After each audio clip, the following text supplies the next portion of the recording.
নমস্কাৰ আপুনি চাবলৈ আৰম্ভ কৰিছে SB অসম মিডিয়া। আজি হৈছে 19 মে আৰু আজি সন্ধিয়াৰ কেইবাটাও গুৰুত্বপূৰ্ণ খবৰ আহি পৰিছে আৰু এনে ধৰণৰ খবৰসমূহ নিতৌ চাবলৈ চেনেলটো সাবস্ক্ৰাইব কৰি ভিডিঅ'টোত এটা লাইক কৰি দিব। জনাইছো আজি সন্ধিয়াৰ প্ৰথমটো ব্ৰেকিং নিউজ। পশ্চিমবংগৰ নতুন মুখ্যমন্ত্ৰী শুভেন্দু অধিকাৰীৰ বিৰুদ্ধে এইবাৰ গৰজি উঠিল হিন্দু মহিলা আৰু কুৰবানীক লৈ এইবাৰ গৰজি উঠিছে পশ্চিমবংগৰ হিন্দু মহিলাসকল। জনাইছো এটি ব্ৰেকিং নিউজ ডাঙৰ খবৰ। ঈদক লৈ নিৰ্দেশনা জাৰি কৰিছিল পশ্চিমবংগ প্ৰশাসনে। বিজেপি চৰকাৰৰ নিৰ্দেশনাই বিপদত পেলাইছে এতিয়া হিন্দু গোপালকসকলক। হিন্দু গোপালকৰ পৰা মুছলমানে ক্ৰয় কৰা নাই গৰু আৰু শীঘ্ৰে নিৰ্দেশনা প্ৰত্যাহাৰ কৰাৰ দাবী জনাইছে হিন্দু গোপালকসকলে। আৰু এইবাৰ বিজেপি চৰকাৰৰ নিৰ্দেশনাৰ বিৰুদ্ধে হিন্দুৰ প্ৰতিবাদ দেখিবলৈ পোৱা গৈছে। পশ্চিমবংগৰ নতুন মুখ্যমন্ত্ৰী শুভেন্দু অধিকাৰীৰ বিৰুদ্ধে এইবাৰ গৰজি উঠিছে পশ্চিমবংগৰ হিন্দু মহিলাসকল। ঈদক লৈ নিৰ্দেশনা জাৰি কৰিছিল পশ্চিমবংগ প্ৰশাসনে আৰু বিজেপি চৰকাৰৰ নিৰ্দেশনাই বিপদত পেলাইছে এতিয়া হিন্দু গোপালকসকলক। হিন্দু গোপালকৰ পৰা মুছলমানে ক্ৰয় কৰা নাই গৰু আৰু শীঘ্ৰে নিৰ্দেশনা প্ৰত্যাহাৰ কৰাৰ দাবী জনাইছে হিন্দু গোপালকসকলে। বিজেপি চৰকাৰৰ নিৰ্দেশনাৰ বিৰুদ্ধে এইবাৰ হিন্দুৰ প্ৰতিবাদ দেখিবলৈ পোৱা গৈছে আৰু শুভেন্দু অধিকাৰীৰ বিৰুদ্ধে এইবাৰ পশ্চিমবংগত গৰজি উঠিছে শ শ হিন্দু মহিলা। সমগ্ৰ ৰাজ্যবাসীক জনাইছো আৰু এটি ব্ৰেকিং নিউজ ডাঙৰ খবৰ। মূল্যবৃদ্ধিক লৈ এইবাৰ সৰব হৈছে কংগ্ৰেছ নেতৃত্ব। জনতাৰ ওপৰত মোদী চৰকাৰে ব্যৰ্থতাৰ বোজা জাপি দিছে।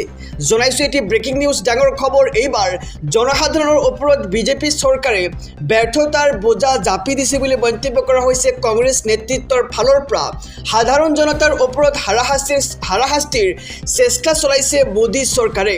দেশত খোৰাখুৰে হোৱা মূল্যবৃদ্ধিক লৈ এইবাৰ সৰব হৈছে কংগ্ৰেছ নেতৃত্ব। মূল্যবৃদ্ধি 4টা দিনৰ পিছতেই পুনৰ বৃদ্ধি হৈছে পেট্ৰল আৰু ডিজেলৰ মূল্য। পেট্ৰল ডিজেলৰ মূল্য বৃদ্ধি কৰি সাধাৰণ জনতাক কিয় বোজা দিব, এতিয়া প্ৰশ্ন কৰিছে কংগ্ৰেছ নেতৃত্বৰ ফালৰ পৰা। আৰু এইবাৰ মূল্যবৃদ্ধিক লৈ সৰব হৈছে AICCৰ সভাপতি মল্লিকাৰ্জুন খাৰ্গে আৰু জনতাক লুটি আদানীক আমেৰিকাৰ পৰা বিনামূলীয়া পাছ দিয়াৰ চেষ্টা চৰকাৰৰ। আৰু এয়া হৈছে কেন্দ্ৰৰ মোদী চৰকাৰৰ ৰাজ্যৰ ওপৰত ব্যৱহাৰ কৰা মডেল বুলি এতিয়া কংগ্ৰেছৰ নেতৃত্বৰ ফালৰ পৰা এনে বিস্ফোৰক মন্তব্য কৰা হৈছে। বিশ্বৰ গুৰু হোৱাৰ ভুৱা গৌৰৱেৰে ৰাছিয়াৰ পৰা তেল ক্ৰয় কৰিব বিচাৰে ভাৰতে আৰু তেল ক্ৰয়ৰ অনুমতিৰ বাবে আমেৰিকাক এমাহ বৃদ্ধিৰ কাতৰ অনুৰোধ জনায় ভাৰতে। আৰু কেন্দ্ৰৰ বিজেপি NDA চৰকাৰৰ বিৰুদ্ধে এইবাৰ ক্ষোভ ৰাজ্যসভাৰ সাংসদগৰাকীৰ। বিজেপিত বৰ্তমান সময়ত দূৰদৰ্শিতা আৰু নেতৃত্বৰ অভাৱ হৈ পৰিছে। দেশৰ সংকটৰ সময়ত চৰকাৰখন কেৱল ব্যস্ত আছিল নিৰ্বাচনত আৰু ভাৰতবৰ্ষৰ পূৰ্বৰ কোনো চৰকাৰ এই পৰ্যায়লৈ অৱনমিত হোৱা নাই বুলি মন্তব্য কংগ্ৰেছৰ নেতৃত্বৰ ফালৰ পৰা কৰা হৈছে। আৰু প্ৰধানমন্ত্ৰী নৰেন্দ্ৰ মোদীয়ে ৰাইজৰ ওচৰত জবাবদিহিতাক নিশ্চিত কৰিব লাগে। প্ৰতিবাৰেই প্ৰধানমন্ত্ৰী নৰেন্দ্ৰ মোদীয়ে ভাৰতীয়ৰ গৌৰৱক আঘাত কৰে আৰু জনসাধাৰণৰ ওপৰত বিজেপি চৰকাৰে ব্যৰ্থতাৰ বোজা জাপি দিছে বুলি মন্তব্য এইবাৰ মল্লিকাৰ্জুন খাৰ্গেৰ। আৰু জনসাধাৰণৰ ওপৰত বিজেপি চৰকাৰে ব্যৰ্থতাৰ বোজা জাপি দিছে বুলি মন্তব্য কৰা হৈছে কংগ্ৰেছ নেতৃত্বৰ ফালৰ পৰা। সাধাৰণ জনতাৰ ওপৰত হাৰাশাস্তিৰ চেষ্টা চলাইছে মোদী চৰকাৰে আৰু দেশত খোৰাখুৰে হোৱা মূল্যবৃদ্ধিক লৈ এইবাৰ সৰব হৈছে কংগ্ৰেছ নেতৃত্ব। আৰু মূল্যবৃদ্ধিৰ 4টা দিনৰ পিছতেই পুনৰ বৃদ্ধি হৈছে পেট্ৰল আৰু ডিজেলৰ মূল্য। আৰু পেট্ৰল ডিজেলৰ মূল্য বৃদ্ধি কৰি সাধাৰণ জনতাক কিয় বোজা দিব বুলি প্ৰশ্ন কৰিছে এইবাৰ কংগ্ৰেছ নেতৃত্বৰ ফালৰ পৰা। আৰু এইবাৰ মূল্যবৃদ্ধিক লৈ সৰব হৈছে AICCৰ সভাপতি মল্লিকাৰ্জুন খাৰ্গে। জনাইছো আৰু এটি ব্ৰেকিং নিউজ ডাঙৰ খবৰ। ভাৰতীয় অৰ্থনীতিত মোক্ষম আঘাত। ডলাৰৰ বিপৰীতে পতন হ'ল এইবাৰ ভাৰতীয় টকাৰ। $1 মূল্য হ'লগৈ 96.43 টকা। জনাইছো এটি ব্ৰেকিং নিউজ ডাঙৰ খবৰ। আন্তঃৰাষ্ট্ৰীয় প্ৰেক্ষাপটৰ এটি ব্ৰেকিং নিউজ জনাইছো। দেশৰ অৰ্থনীতিলৈ অতি উদ্বেগজনক খবৰ আহি পৰিছে। ডলাৰৰ বিপৰীতে এইবাৰ পতন হ'ল ভাৰতীয় টকাৰ। $1 মূল্য হ'লগৈ 96.43 টকা। আৰু ভূ ৰাজনৈতিক অস্থিৰতা আৰু আন্তঃৰাষ্ট্ৰীয় বজাৰৰ হেঁচাত এইবাৰ বিপৰ্যস্ত ভাৰতীয় মুদ্ৰা। ভূ ৰাজনৈতিক অস্থিৰতা আৰু আন্তঃৰাষ্ট্ৰীয় বজাৰত হেঁচাত এইবাৰ বিপৰ্যস্ত ভাৰতীয় মুদ্ৰাক দেখিবলৈ পোৱা গৈছে। ডলাৰৰ বিপৰীতে ভাৰতীয় টকাৰ পুনৰ খহনীয়াৰ খবৰ আহি পৰিছে। মঙলবাৰে বজাৰ মুকলি হোৱাৰ লগে লগেই টকাৰ মূল্যত মাৰাত্মক পতন দেখিবলৈ পোৱা গৈছে।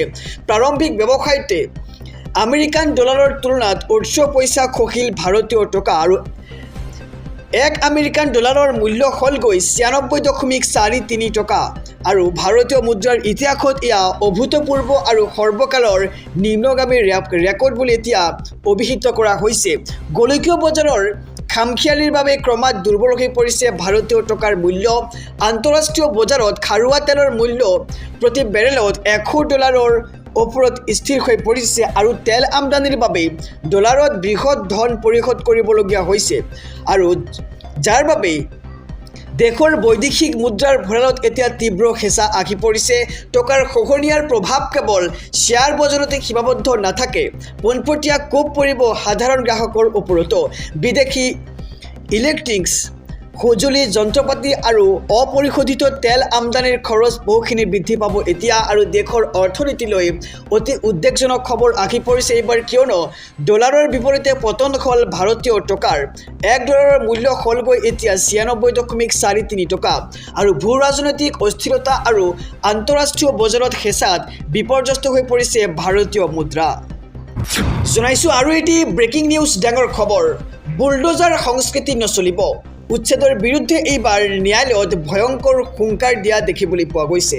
জনাইছোঁ আৰু এটি ব্ৰেকিং নিউজ, ডাঙৰ খবৰ। গতিকে খবৰটো দিয়াৰ আগতে যদিহে আপুনি আমাৰ এই চেনেলটোত নতুন তেন্তে ছাবস্ক্ৰাইব কৰক আৰু যদিহে ফেচবুকত চাই আছে তেন্তে ফেচবুক পেজটো ফ'ল' কৰিবলৈ একেবাৰে নাপাহৰিব। জনাইছোঁ ব্ৰেকিং নিউজ, ডাঙৰ খবৰ। চৰকাৰ প্ৰশাসনৰ বুলডোজাৰ একশ্যনক এইবাৰ গৰিহণা ন্যায়ালয়ৰ। UP বিহাৰৰ দৰে বুলডোজাৰ একশ্যন চলিবলৈ দিয়া নক'ব। UP বিহাৰৰ দৰে এইবাৰ বুলডোজাৰ সংস্কৃতি সকলোতে চলিবলৈ দিয়া নক'ব। সপোনৰ এখন ঘৰ ছেকেণ্ডত ভাঙি দিয়াটো কেতিয়াও গ্ৰহণযোগ্য নহয়। বহু কষ্টৰে এটা পৰিয়ালে এখন ঘৰ নিৰ্মাণ কৰে আৰু দেশৰ সকলোৰে বাবে এখন ঘৰ বনোৱাটো অতি সহজ কথা নহয় বুলি এতিয়া মন্তব্য কৰা হৈছে আৰু এইখন UP আৰু বিহাৰ নহয়। বুলডোজাৰ একশ্যনৰ বিৰুদ্ধে এইবাৰ ক্ষুণ্ণ হৈ পৰিছে বম্বে উচ্চ ন্যায়ালয়। মহাৰাষ্ট্ৰত UP বিহাৰৰ দৰে বুলডোজাৰ সংস্কৃতি চলিবলৈ দিয়া নক'ব বম্বেত ন্যায়াধীশ সিদ্ধেশ্বৰ থম্ব্ৰেৰ বিচাৰপীঠৰ এই বৃহৎ ৰায়দান আৰু উচ্ছেদৰ বিৰুদ্ধে এইবাৰ হানিফ খান নামৰ এজন লোকে কৰিছিল আবেদন। সম্পূৰ্ণ অনৈতিকভাৱে বুলডোজাৰ চলোৱাৰ অভিযোগ হানিফ খানৰ বিৰুদ্ধে আৰু হানিফ খানৰ আবেদন স্বীকাৰ কৰা ন্যায়ালয়ে দিলে এই গুৰুত্বপূৰ্ণ ৰায়দান আৰু চৰকাৰ প্ৰশাসনৰ বুলডোজাৰ একশ্যনক এইবাৰ গৰিহণা বম্বে ন্যায়ালয়ৰ। জনাইছোঁ আৰু এটি ব্ৰেকিং নিউজ, ডাঙৰ খবৰ। ভাৰতৰ সকলো লোক প্ৰথমে হিন্দু আছিল। লোভী আৰু পলায়নবাদীসকলেহে ধৰ্ম সলাই মুছলমান হ'ল আৰু এইবাৰ এনে মন্তব্য কৰিছে উত্তৰ প্ৰদেশৰ প্ৰতাপগড়ৰ কুন্দা সমষ্টিৰ বিধায়ক ৰাজা ভূঞাৰে। জনাইছোঁ ব্ৰেকিং নিউজ, ডাঙৰ খবৰ। যিসকল কাপুৰুষ আছিল তেওঁলোকে মুছলমান হ'ল আৰু যিসকল লোকৰ বুকুত সাহসৰ অভাৱ আছিল সেইসকলেহে ধৰ্মান্তৰিত হৈ মুছলমান হৈছিল বুলি মন্তব্য কৰিছে আৰু ভাৰতবৰ্ষৰ প্ৰতিগৰাকী খিলঞ্জীয়া লোকেৰেই আদি পুৰুষ প্ৰথমে হিন্দু আছিল। কেৱল স্বাৰ্থপৰ আৰু পলায়নবাদী মানসিকতাৰ একাংশ লোকেহে ধৰ্ম সলাই মুছলমান ধৰ্ম গ্ৰহণ কৰিছিল বুলি মন্তব্য এইবাৰ উত্তৰ প্ৰদেশৰ প্ৰতাপগড়ৰ কুণ্ড সমষ্টিৰ বিধায়ক ৰাজা ভূঞাৰ। আৰু ভাৰতত বাস কৰা প্ৰতিগৰাকী মুছলমানেৰে মূল শিপাডাল প্ৰথমতে হিন্দু ধৰ্মৰ সৈতে সাঙুৰ খাই আছিল বুলি এতিয়া বিস্ফোৰক মন্তব্য কৰিছে বিধায়ক ৰাজা ভূঞাৰে। আৰু দেশৰ মুছলমানসকল কোনো আৰৱ বা বহিৰাষ্ট্ৰৰ পৰা অহা নাই।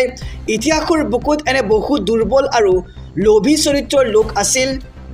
কেৱল সেইসকল দুৰ্বল লোকেই শত্ৰুৰ হেঁচাত পৰি বা প্ৰলোভনৰ বলি হৈ নিজৰ স্বধৰ্ম ত্যাগ কৰিছিল আৰু উত্তৰ প্ৰদেশৰ প্ৰতাপগড়ৰ কুন্দা সমষ্টিৰ বিধায়ক ৰাজা ভূঞাৰ এনে বিস্ফোৰক মন্তব্য আজিৰ দিনটোত আমি শুনিবলৈ পাইছোঁ আৰু যিসকল কাপুৰুষ আছিল তেওঁলোকে মুছলমান হ'ল বুলি মন্তব্য ৰাজা ভূঞাৰ।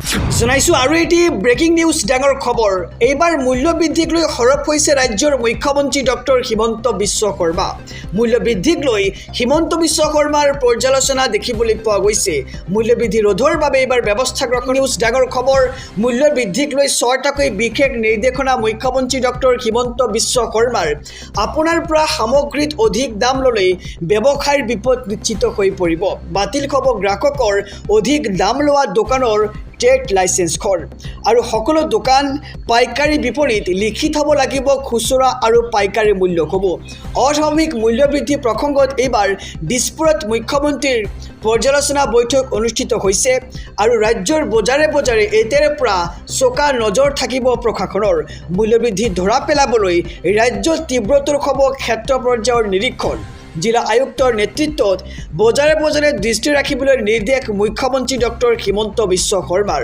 প্ৰধানমন্ত্ৰী উজ্জ্বলা যোজনাৰ হিতাধিকাৰীৰ দ্ৰুত আধাৰ সংযোজনত গুৰুত্ব প্ৰদান কৰিছে চৰকাৰখনে LPG চিলিণ্ডাৰ বিতৰণত আখুৱাসমূহ দূৰ কৰিবলৈ লোৱা হ'ব কঠোৰ ব্যৱস্থা আৰু চিলিণ্ডাৰ যাতে ক'লা বজাৰত বিক্ৰী কৰিব নোৱাৰে তাৰ ওপৰত থাকিব কড়া দৃষ্টি আৰু দিছপুৰত মুখ্য সচিবকে ধৰি বিভিন্ন বিভাগৰ বিষয়ৰ সৈতে আলোচনা মুখ্যমন্ত্ৰী ডক্টৰ হিমন্ত বিশ্ব শৰ্মাৰ আৰু মূল্যবৃদ্ধি ৰোধৰ ক্ষেত্ৰত সকলো ধৰণৰ ব্যৱস্থা গ্ৰহণৰ নিৰ্দেশ মুখ্যমন্ত্ৰীগৰাকীৰ ডিসি নেতৃত্বত 3 পৰা 4 দিনৰ ভিতৰত বহিব জিলা নিৰীক্ষণ সমিতিৰ বৈঠক আৰু মূল্যবৃদ্ধিক লৈ 6টাকৈ বিশেষ নিৰ্দেশনা মুখ্যমন্ত্ৰী ডক্টৰ হিমন্ত বিশ্ব শৰ্মাৰ প্ৰথমটো নিৰ্দেশনা হৈছে পৰিস্থিতিৰ সুযোগ লৈ অস্বাভাৱিক মূল্যবৃদ্ধি কৰিলে বিপদ নিশ্চিত দ্বিতীয়টো নিৰ্দেশনা হৈছে সকলো দোকানত খুচুৰা আৰু পাইকাৰী মূল্য আঁৰি থোৱাটো বাধ্যতামূলক তৃতীয়টো নিৰ্দেশনা হৈছে অস্বাভাৱিক মূল্যবৃদ্ধি কৰিলে